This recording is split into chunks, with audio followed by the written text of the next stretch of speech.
Selamat datang lagi di The Deep Dive. Hari ini kita bakal bedah tuntas satu kata yang mungkin Anda pikir sudah sangat familiar, kalbu atau hati.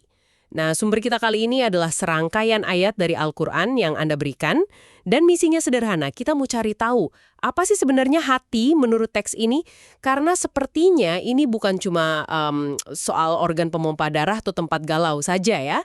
Saat kita bilang hati, yang kepikiran kan biasanya perasaan, emosi, cinta, tapi dari sumber-sumber ini kelihatannya konsepnya itu jauh lebih besar.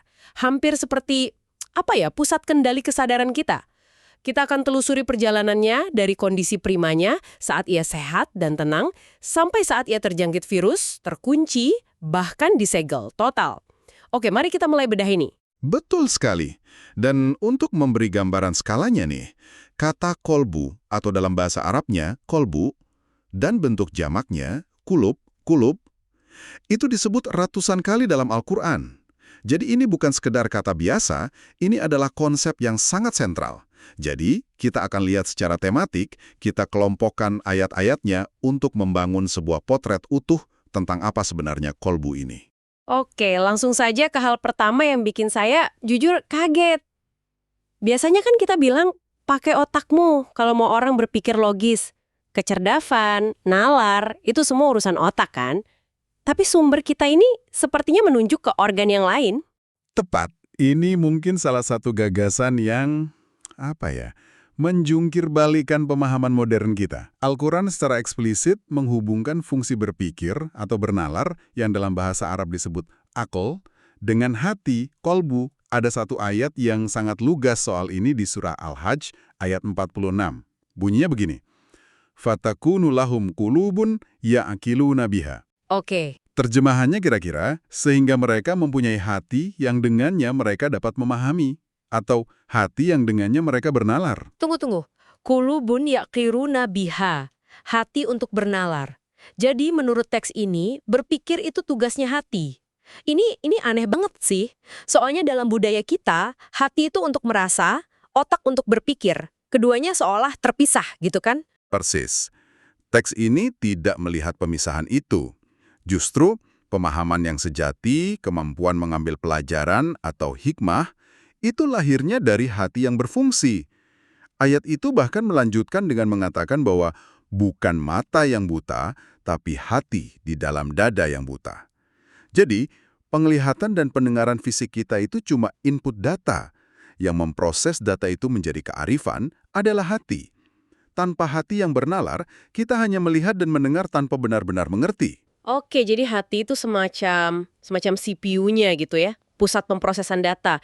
Tapi kalau begitu, di mana letak iman? Apakah itu juga fungsi logis dari hati? Nah, disinilah keunikannya.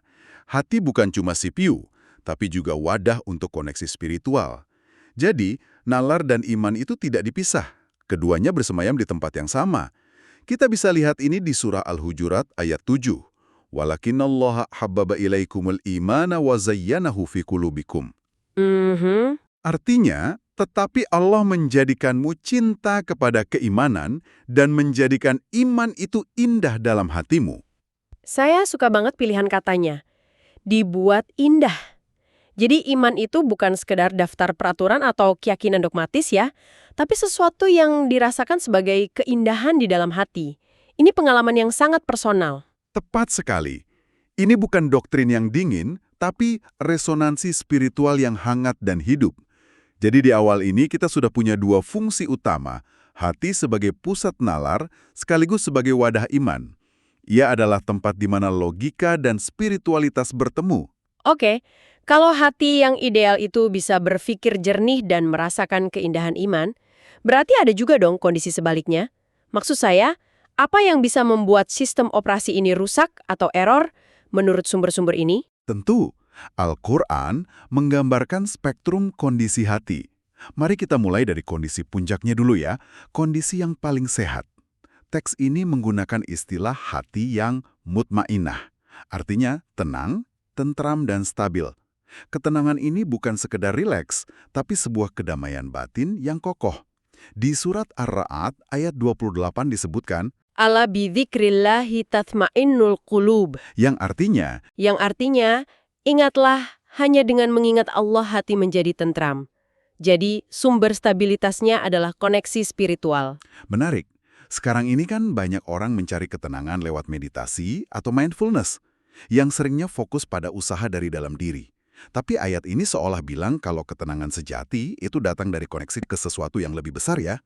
Ada lagi istilah lain? Ada, yaitu sakinah. Konsepnya mirip, yaitu ketenangan jiwa. Tapi cara menggambarkannya sangat menarik. Di surah Al-Fat ayat 4, bunyinya, Huwaladzi anzala sakinah fi qulubil mu'minin. Dialah yang telah menurunkan ketenangan ke dalam hati orang-orang mukmin. Menurunkan, kayak hujan gitu. Persis seperti itu. Kata kerja yang dipakai adalah anzala, menurunkan. Ini menyeratkan bahwa ketenangan itu bukan sesuatu yang kita ciptakan sendiri dari nol, melainkan sebuah anugerah yang diunduh atau diturunkan ke dalam hati. Ini perspektif yang sangat berbeda dari pandangan modern yang serba berpusat pada diri sendiri. Oke, itu kondisi idealnya. Sekarang kita ke sisi gelapnya. Bagaimana dengan hati yang rusak? Al-Quran kan sering banget menyebut soal penyakit dalam hati. Ini metafora kan? Jelas, ini metafora untuk penyakit spiritual. Konsepnya adalah marot.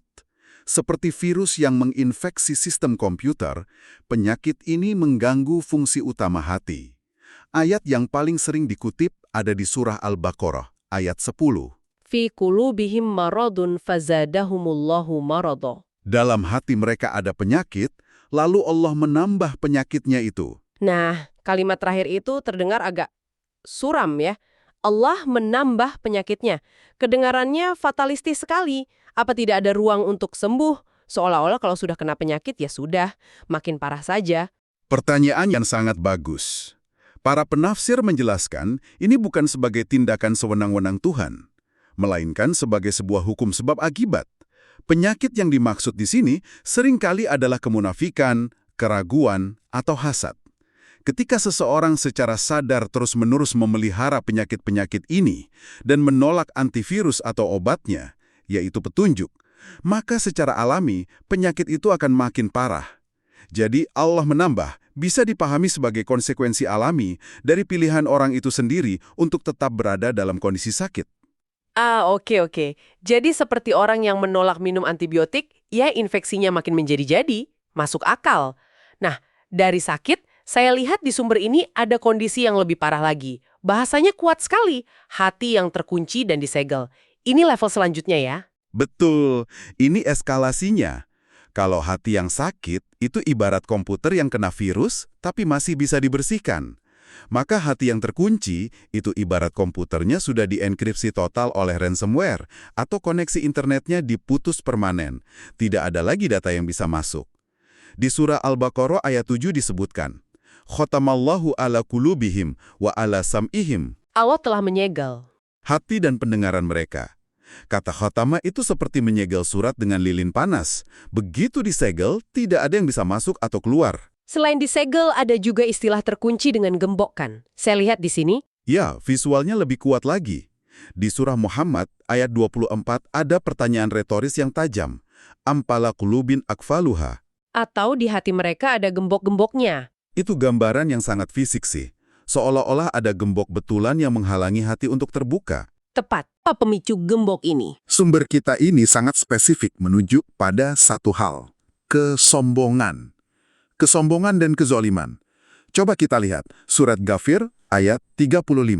Kadzalika yatba'ullahu ala kulli qalbin mutakabbirin jabbar. Demikianlah, Allah menyegel hati setiap orang yang sombong, mutakabbir, dan sewenang-wenang, jabar. Oh, jadi ini kuncinya. Bukan karena faktor eksternal, tapi karena sifat internal. Kesombongan itu sendiri yang menjadi gemboknya. Seolah arogansi itu yang membangun tembok di sekitar hati. Sekali. Ini sebuah proses. Seseorang terus-menerus memelihara kesombongan, menolak kebenaran karena merasa dirinya lebih hebat. Lama-kelamaan, penolakan itu menjadi kebiasaan, dan kebiasaan itu menjadi karakter. Pada titik itulah, hatinya terkunci. Ia tidak lagi bisa menerima input baru yang bertentangan dengan egonya. Jadi, disegel oleh Tuhan adalah puncak dari proses yang dimulai oleh pilihan manusia sendiri untuk menjadi sombong. Wow, oke. Jadi kita sudah lihat perjalanan hati ini. Dari potensinya sebagai pusat nalar dan iman, lalu kerentanannya terhadap penyakit spiritual, hingga resiko terkunci total karena kesombongan. Kalau begitu, apa fungsi tertinggi dari hati? Apa potensi maksimal yang bisa dicapainya menurut teks ini? Potensi maksimalnya sangat luar biasa dan sangat spesifik, yaitu menjadi penerima wahyu ilahi itu sendiri. Teks Al-Quran secara eksplisit menyatakan bahwa ia diturunkan bukan ke otak atau telinga, tapi langsung ke dalam hati Nabi Muhammad. Coba perhatikan surah Asy-Syu'ara ayat 193 dan 194. Dia dibawa turun oleh Ar-Ruh Al-Amin, Jibril, ke dalam hatimu, ala kolbik, ke dalam hatimu. Diksi yang sangat disengaja. Sangat disengaja, dan diulang lagi untuk penegasan di tempat lain. Misalnya di surah Al-Baqarah ayat 97. Fa'innahu nazzalahu ala qalbika biiznillah. Sesungguhnya dialah yang telah menurunkannya Al-Quran ke dalam hatimu dengan izin Allah. Ini seperti menunjukkan bahwa hati yang paling murni dan paling sehat itu punya bandwidth untuk menerima transmisi data ilahi secara langsung. Anda menangkap esensinya dengan sempurna. Penggunaan frasa ke dalam hatimu ini mengukuhkan posisi kolbu sebagai antarmuka utama antara dimensi ilahi dan kesadaran manusia. Dalam kondisi puncaknya, hati bukan hanya memproses realitas duniawi, tapi juga mampu menerima realitas spiritual tertinggi. Ini adalah puncak potensi hati manusia menurut sumber yang kita bedah ini. Jadi kalau kita rangkum, perjalanan kita menelusuri kata kolbu ini benar-benar membuka mata. Ini bukan sekedar organ emosi ya, ini adalah pusat intelek, kesadaran spiritual, dan gerbang koneksi kita pada kebenaran. Yang paling menonjol buat saya adalah betapa dinamisnya organ ini. Tepat. Ia adalah medan pertempuran utama dalam diri kita. Di satu sisi, ia bisa menjadi sumber ketenangan terdalam dan alat paling tajam untuk memahami realitas. Tapi di sisi lain, kalau tidak dirawat, ia bisa terinfeksi penyakit, mengeras seperti batu, dan akhirnya terkunci dari segala kebaikan. Sebuah organ spiritual yang nasibnya benar-benar ada di tangan kita ya. Dan ini membawa kita pada satu pemikiran terakhir untuk Anda renungkan. Sumber-sumber ini jelas menggambarkan kondisi hati sebagai sesuatu yang bisa berubah. Ia tidak statis. Ia bisa beralih dari sakit menjadi sehat, dari keras menjadi lunak. Jadi pertanyaan untuk Anda bawa pulang adalah ini. Jika hati benar-benar merupakan pusat kendali cara kita memandang realitas, baik secara intelektual maupun spiritual, maka dalam kehidupan Anda sehari-hari, tindakan, kebiasaan, atau kondisi batin apa yang kira-kira berfungsi sebagai antivirus yang membersihkan dan membukanya. Dan sebaliknya, apa yang tanpa sadar bertindak sebagai malware yang mengeraskan dan memasang gembok padanya.